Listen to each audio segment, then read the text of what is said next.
it's prophetic. You will have no future if you don't make one for yourself. It's as simple as that. If you accept the forms that be, then you are doomed to your own ultimate blandness.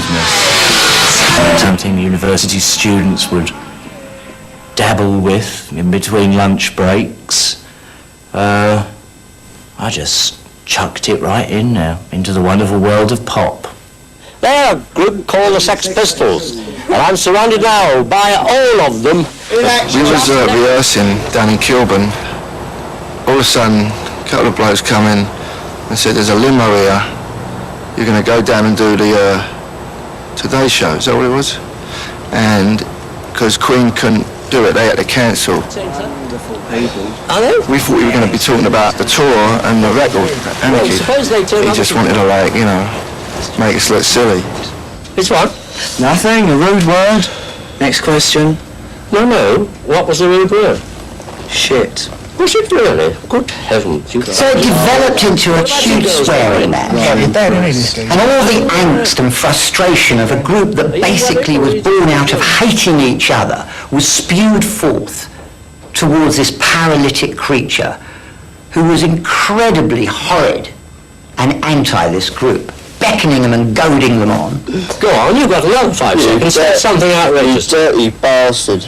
Go on, again. You dirty fucker. What a fucking what a... Well, that's it for tonight.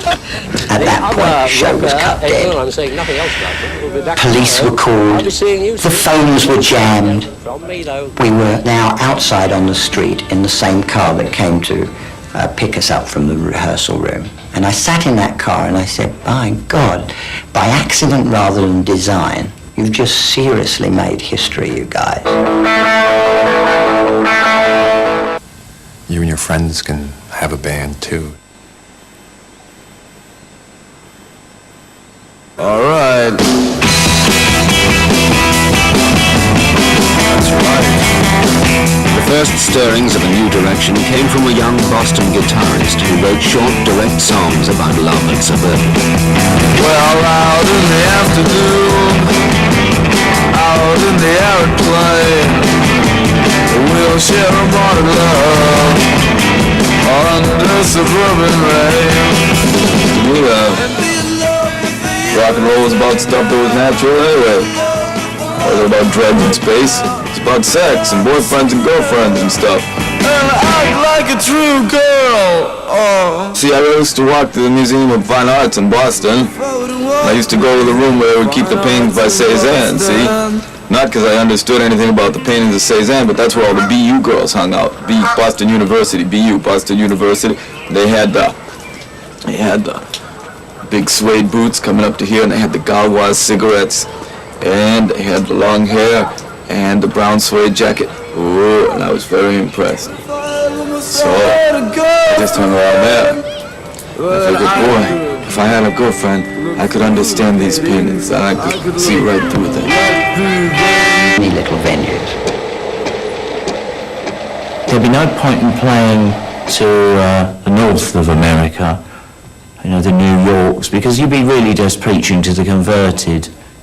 You should always go where you're not wanted first. There's more to achieve.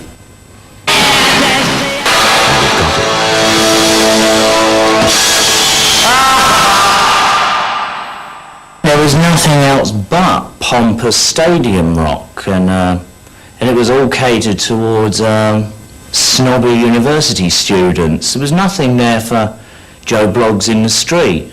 I guess what was real popular saying, let me out of here before I was even born. I was saying, let me out of here before I was even born. It's such a gamble when you get a face. I belong to the blank generation. And I can take it or leave it each time. I belong to the blank generation, and I can take it or leave it each time. Well, The hippie culture is what we wanted to replace. It failed, and it was pathetic. All these leftover people trying to pretend that, handing out flowers was going to beat Nixon. The New York Dolls and their sort of glamour groups had long hair. We decided to forget that, and the costumes and all that. We hated all this stuff. It seemed like like not even funny pretense to us, and so we just sort of wore street clothes, which also happened to have, in some cases, safety pins. I belong to the generation, but We sure didn't look like any band in the world. I mean, we're the only band that had short hair probably in the world. And everybody worshipped us for it. They'd crawl into CBGBs. They were stacked up like these tires. So thirsty were they for reality.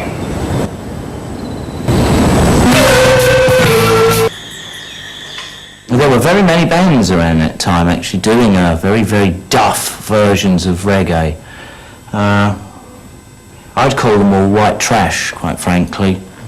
Hated a lot of those bands. I couldn't stand the Police with their Roxannes and all that kind of stuff really, really angered me.